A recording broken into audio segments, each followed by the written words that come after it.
It was a quiet afternoon at the bustling city market.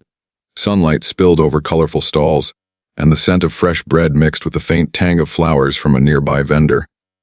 Children ran past, laughing, their small feet echoing against the cobblestone paths. A street musician strummed a gentle tune on his guitar, and couples strolled hand in hand, enjoying the calm rhythm of the day. Among all this life and laughter, an older man walked slowly through the market. His movements were measured, almost meditative, as if he had all the time in the world. People passed by without noticing him much, lost in their own conversations and distractions. He smiled faintly at a child who waved, nodded politely to a vendor who offered a sample, and seemed completely ordinary, just another face in the crowd. But there was something about him, something subtle that didn't quite fit with the relaxed energy around him. Maybe it was the way he scanned the surroundings with calm awareness, not looking anxious, but knowing more than anyone else in the square. Or maybe it was the quiet confidence in his posture, the kind of calm that doesn't need to announce itself, yet somehow makes others take notice, even if they don't realize why. No one could have guessed that the peaceful chatter, the warm sunlight, and the soft music were about to become the backdrop for something entirely different. Something shocking. Something that would leave the entire market frozen in disbelief. As he moved past a fruit stall, a tall, broad man turned sharply and accidentally collided with him. There was a flicker of annoyance in the man's eyes, a spark of something dangerous. The older man didn't react angrily. He just stepped back, adjusted his jacket, and gave a calm nod of acknowledgement. A few onlookers glanced over, noticing the tension, but most went back to their business, thinking it was just a minor incident. Little did they know that quiet, measured man had seen far worse, and he had a way of handling things that no one could have expected. Because one man, completely unaware of what he was about to do, was about to make the biggest mistake of his life. And the calm, peaceful afternoon was about to become a scene no one in that market would ever forget. The air in the market had still been warm, fragrant, and calm, but as the older man continued down the cobblestone path, something shifted without anyone noticing. A tall, broad figure emerged from between the stalls, moving quickly, seemingly without direction. He wasn't paying attention to where he was going, or maybe he didn't care. His eyes darted, scanning the crowd, and a smirk tugged at the corner of his mouth. Without warning, he collided with the older man, a sharp, aggressive bump that sent a basket of apples tilting dangerously. One fell to the ground with a soft thud. The taller man snapped, his voice cutting through the calm like a blade. "Watch where you're going, old man." The words rang harsh and unnecessary, slicing the atmosphere. People glanced over, sensing the spike in tension. Children paused mid-step, vendors froze their motions for a split second. But the older man didn't flinch. He didn't yell. He didn't even raise his voice. Instead, he took a small step back, adjusted his jacket, and offered a soft, measured reply. "I'm sorry, young man. Truly, it was not my intention."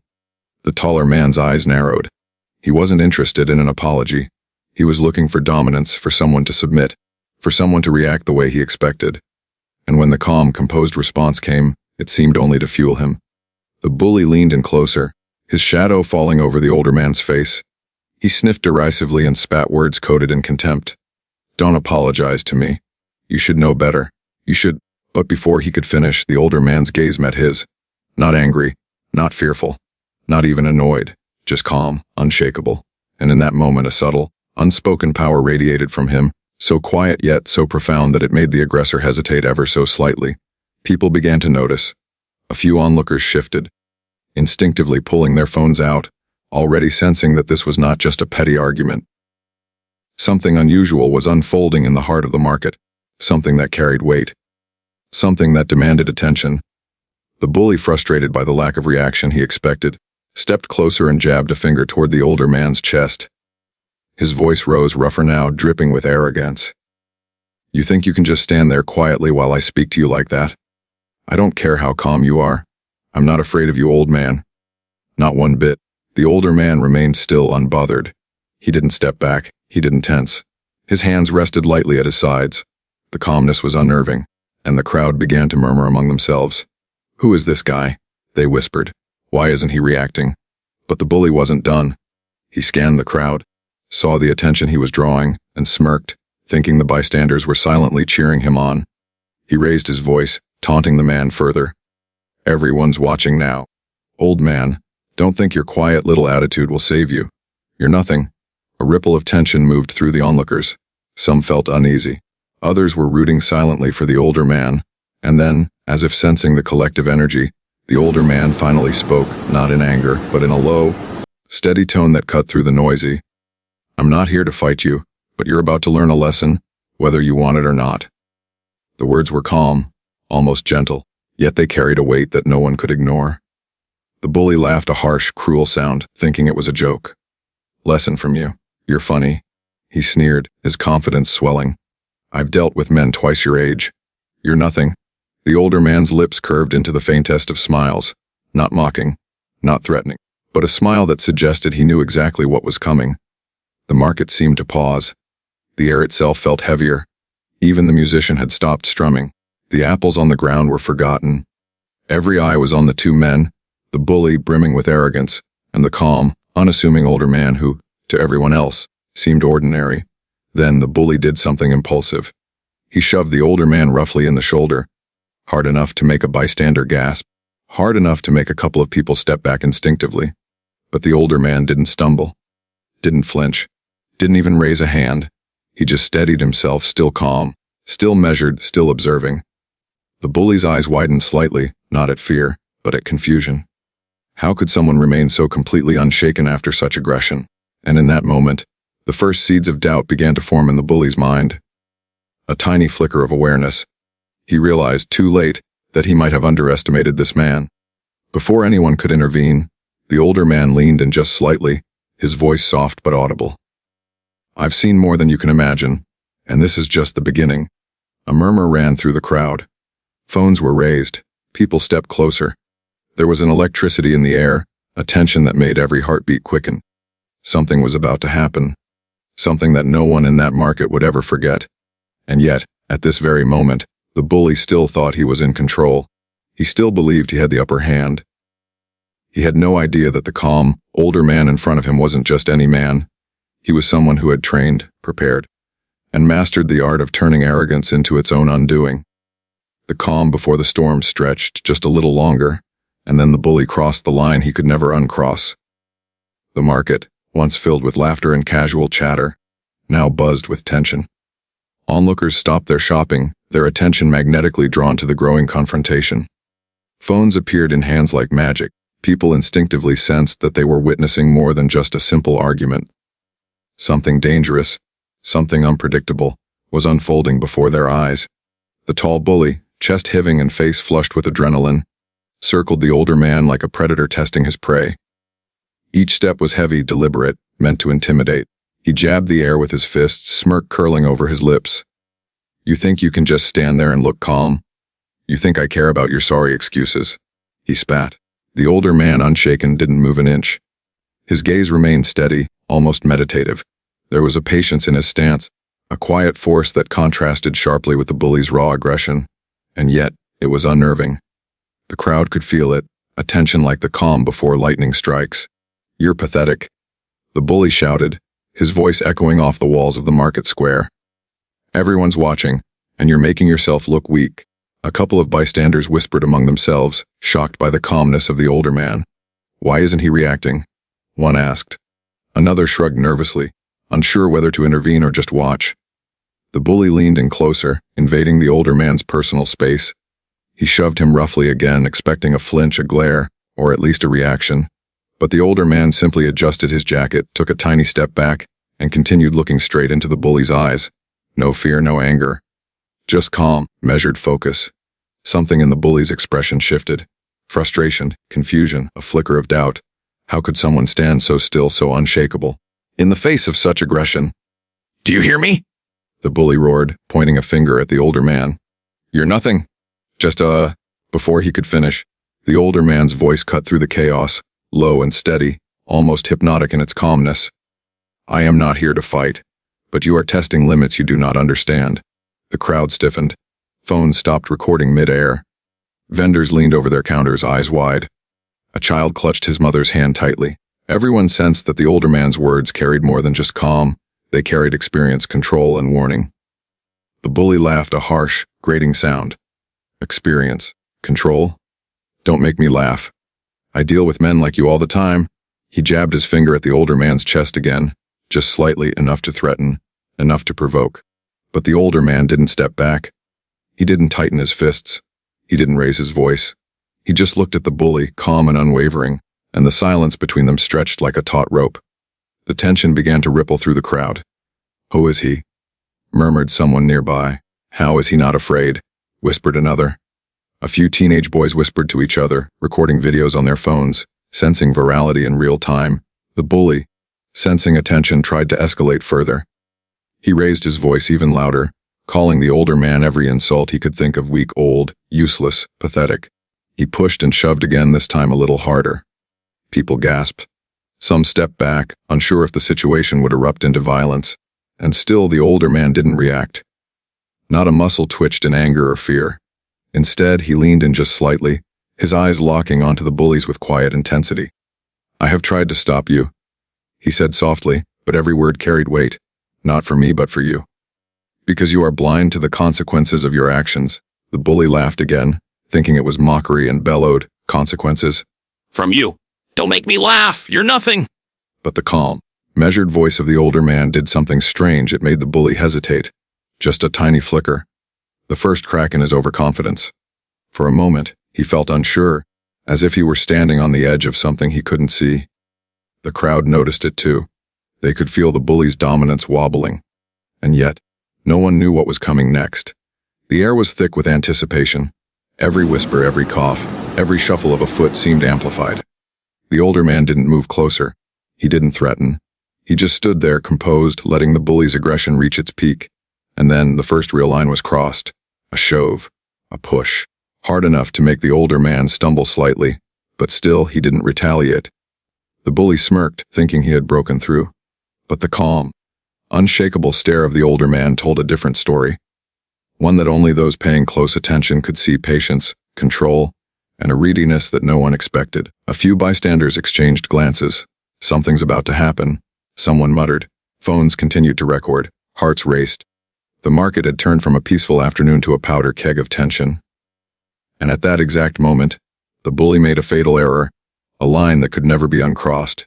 One act of arrogance, fueled by ego and public attention, set the stage for the moment that would shock everyone in the market. Because the older man, calm and composed, wasn't just any passerby. And the crowd, sensing the shift, had no idea that they were about to witness a moment that would change everything. The market was eerily quiet now. The usual hum of conversation, the laughter of children, and the strumming of the street musician had all vanished. Every eye in the square was fixed on the older man and the tall, aggressive bully who had cornered him. The bully's chest heaved with adrenaline. His face was red, veins bulging on his neck as he paced back and forth, taunting, shoving, and shouting insults. He was certain he had won. He had pushed, he had provoked, and the older man had done nothing. That, in the bully's mind, was weakness. But calmness can be more dangerous than fury, and this older man's quiet composure had a weight of its own, a silent warning no one fully understood yet. "Do you hear me?" The bully barked again, stepping so close that their shoulders nearly touched. "You're nothing." Pathetic? The crowd shivered. They had seen the shoves, the jabs, the harsh words, and yet the older man didn't flinch. He simply met the bully's gaze with unshakable calm, like a mountain unmoved by the storm at its base. Then it happened. Without warning, the bully raised his hand, swift, aggressive, fueled by anger and ego. He slapped the older man across the face with a sharp, echoing crack that reverberated through the square. Apples trembled in a nearby stall. A basket tipped over, spilling oranges across the cobblestones. Children gasped. Phones wavered mid-recording. The sound seemed to freeze the air itself. Complete silence followed. The bully stepped back, chest heaving, expecting the older man to crumple, to scream, to retaliate. He looked around the crowd, searching for validation. People were frozen, eyes wide, mouths open. Even the street musician had stopped playing mid-note, staring at the scene in disbelief. But the older man didn't move as expected. Not a flinch, not a wince. Not even a flicker of pain. He turned his head slightly, his calm gaze locking onto the bully's eyes. The slap, meant to humiliate, had only stirred something deep and deliberate. The air thickened, tension coiling like a spring ready to release. The bully blinked. Confusion flickered across his face. How could this man remain so composed, so utterly unshaken? His anger began to falter, replaced by the faintest trace of fear, though he wouldn't admit it aloud. For the crowd, it was mesmerizing. People leaned in, phones poised to capture what came next. They could feel the electricity in the air, the dangerous calm that signaled something monumental was about to unfold. The older man raised one hand slightly, not in threat, not in anger, but in measured control. He spoke softly, almost gently, and yet every word seemed to echo in the silent market. "I warned you not for me, but for you." The bully laughed nervously, trying to mask the unease creeping into his tone. "Ha! What are you going to do now? You think a little calm talk will save you?" The older man didn't answer immediately. He didn't raise his voice. Instead, he let the silence stretch, letting the bully's mind race with uncertainty. The crowd felt it, too, the pause, the anticipation, the knowledge that something was about to happen that would change everything. And then the first subtle shift occurred. A tiny step, almost imperceptible, that signaled the older man was preparing to act, but not yet. The crowd's collective heartbeat seemed to speed, their excitement and dread mingling. The bully's overconfidence began to crumble. At that moment, it wasn't about physical power, it was about control awareness, and the quiet dominance of someone who had faced far greater threats than a market bully. Every person watching could feel it. The older man wasn't just calm. He was ready. The slap had crossed the line. The bully had assumed dominance, had acted without thinking, had underestimated completely. And now the calm before the storm had reached its peak. Every eye in the square was locked on them, every phone recording, every heart pounding in anticipation. The older man's lips curved slightly, not in a smile, not in anger, but in quiet inevitability. The kind of look that says you've made your choice. And now, consequences follow. The market seemed to hold its breath. Seconds stretched impossibly long. The bully's arrogance had brought him here, to the edge of a moment he could not undo. And in that moment, the stage was perfectly set for what was coming next. A revelation, a turn of events, a shock that would leave every onlooker stunned. Because while the slap was public, the real power, the real danger, was only beginning to make itself known. The market was still. The bully's hand hovered in the air from the slap he had just thrown, and every person watching held their breath. The older man remained calm, his face unshaken, his posture relaxed, almost meditative. Yet there was a subtle shift, a quiet weight in the air that no one could name, a tension that pressed down like a storm waiting to break. He didn't move to retaliate immediately. Instead, he slowly raised one hand, not in threat, not in anger, but in measured control. His voice, calm yet carrying undeniable authority, cut through the tense silency. "I warned you not for me, but for you." The words were soft, deliberate, almost poetic, but their meaning hung in the air like a dark cloud. The bully blinked, confused, his aggression faltering just slightly. He expected either silence or an angry outburst. What he did not expect was this calm, deliberate warning. "What are you talking about?" The bully snapped, trying to regain control, though his confidence now trembled at the edges. His smirk faltered, replaced by a twitch of unease. "You're not scared. You're just standing there?" The older man's eyes narrowed slightly, just enough to convey a quiet intensity. He took a single measured step closer, never breaking his composure. Every onlooker could feel it, the shift in energy. This was no ordinary confrontation. This was someone who had faced far worse than a market bully, and he was still in control. "Calm yourself," the older man said almost gently. "I have tried to stop you, not for me but for you, because you have no idea what you've stepped into." The crowd murmured. Phones hovered mid-air. People leaned closer, drawn to the tension, drawn to the inexplicable authority in the older man's calm. Something in the way he spoke, in the way he simply stood there, made it clear that the real danger wasn't even visible yet. The bully laughed nervously, attempting to mask the unease creeping into his face. "Danger from you. You're just an old man. Calm all you want. It won't save you." But the words rang hollow. The older man's presence alone seemed to warp the energy around him. The bully's aggression, once loud and confident, now faltered under the invisible weight of unshakable control. The people watching could sense it. The moment had shifted. The narrative had changed, and the market had become a stage for something far bigger than anyone could have imagined. The older man glanced briefly at the crowd, his calm eyes meeting theirs for just a fraction of a second, as if acknowledging them silently. "Watch carefully. Pay attention. This isn't what it seems." Then he spoke again, voice low, deliberate, almost a whisper that somehow carried to the back of the market. "Because the real danger isn't standing in front of you. The bully froze. Something in that phrase pierced his arrogance. He looked around, searching for what he couldn't see, feeling that invisible weight pressing down. A cold realization crept in. Maybe he had underestimated far more than just this man. The market itself seemed to pulse with anticipation. People held their breath. Vendors leaned out from behind their stalls. Children clutched parents' hands tightly, and phones hovered, recording every subtle gesture.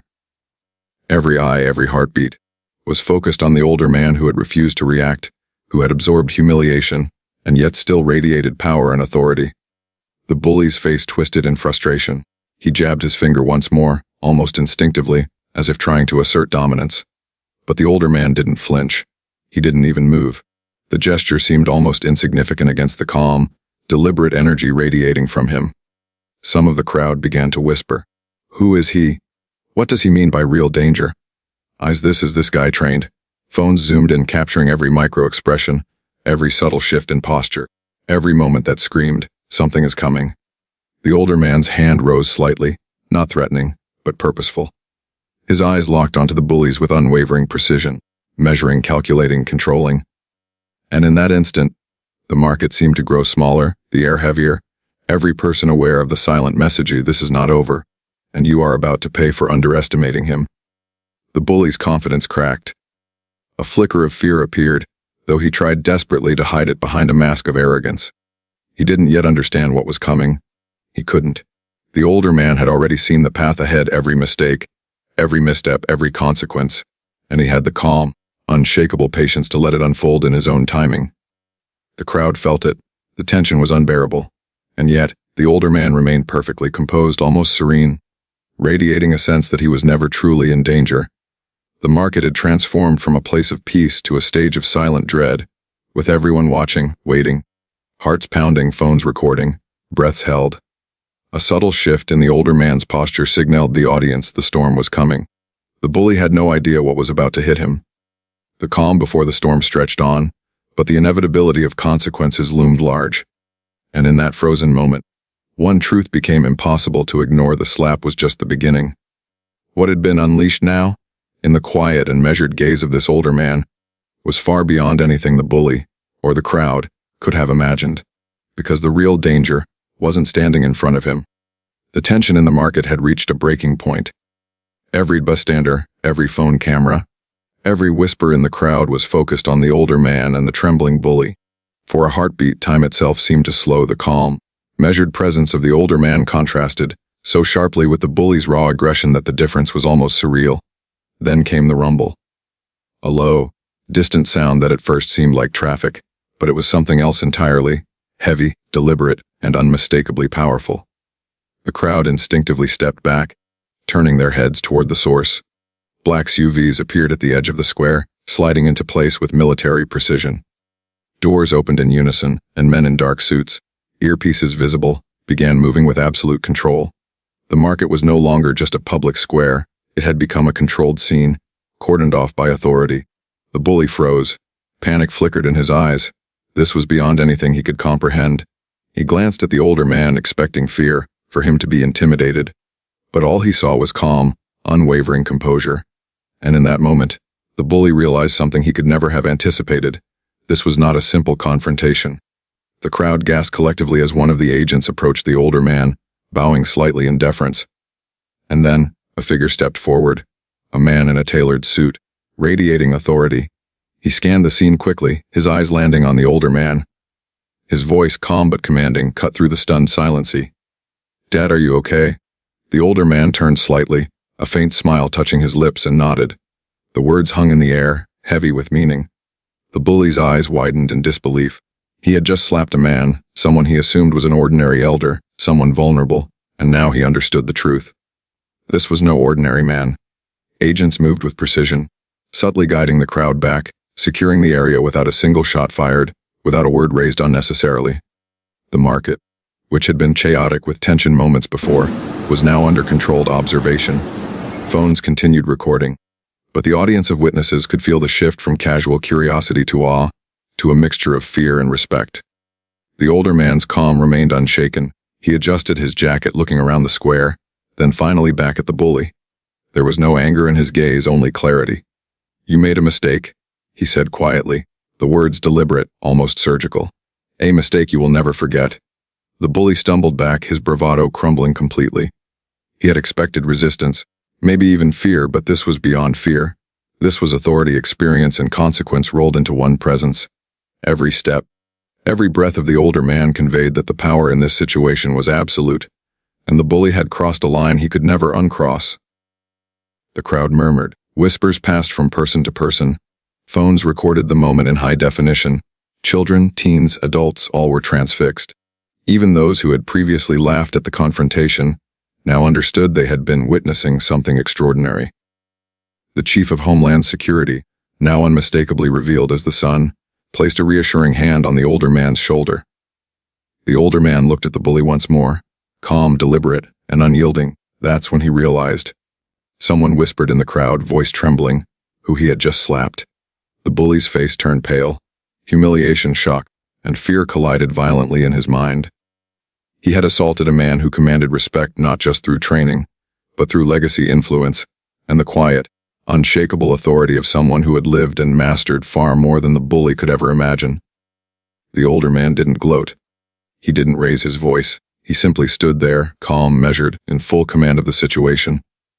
The agents slowly closed in around the bully, ensuring no further chaos, and the crowd, still recording, still watching, understood that this confrontation had escalated far beyond the ordinary. They had witnessed justice delivered not through rage, but through patience, control, and undeniable authority. In that moment, the market became more than a stage, it became a lesson. A lesson about arrogance, about respect, and about the danger of underestimating calm power. The bully had been defeated before any physical retaliation had even occurred. The consequences had arrived, measured, precise, and final. And as the black SUV slid away, agents escorting the bully off the scene, one truth remained clear to everyone watching: some mistakes cannot be undone, and some men cannot be underestimated. The market was quiet again, but this time the silence was not tension, it was reflection. The chaos, the fear, the confrontation, all had passed, leaving a lingering sense of awe in the crowd. People whispered among themselves, trying to make sense of what had just happened.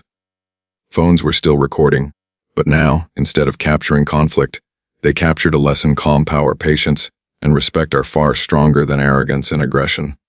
The older man stood tall, adjusting his jacket as if nothing extraordinary had occurred.